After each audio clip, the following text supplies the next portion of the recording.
most people, including other lawyers that don't work in the field, they just don't understand the nature of the different intellectual property disciplines. So it's a problem because it affects two things. It affects the ability to either consider or to undertake to get protection or consider the type of intellectual property when you have it.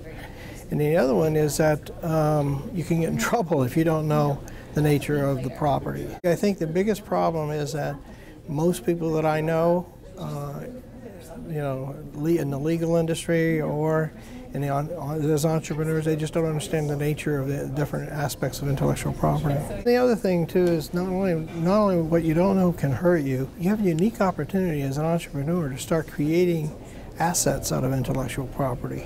And if you don't understand the nature of them, you miss opportunities to create company assets. For example, if a person starts using a name and they sell a product or they sell services, let's say they make a drawing, they make a logo, we'll call it a logo. They can actually start getting intellectual property rights in the nature of trademarks by using it and then by registering it in the trademark office. And so if they need to enforce it down the road, they're going to have those rights already accruing to their benefit. In the world of patents, if they have a technology that they're developing and they use it unwittingly in a public environment, well, in the United States and elsewhere in the world, you lose patent rights if you use it in a public environment. So they can really mess themselves up.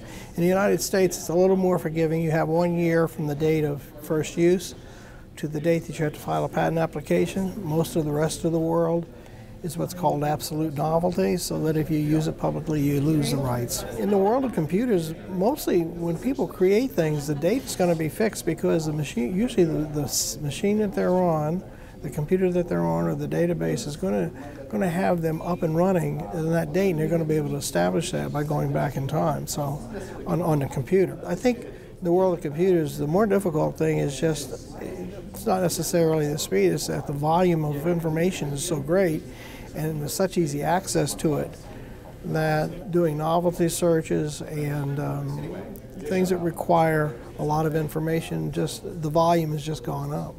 We have access now to prior art that was previously not accessible. So we have to do a lot more consideration goes into it in the case of patents.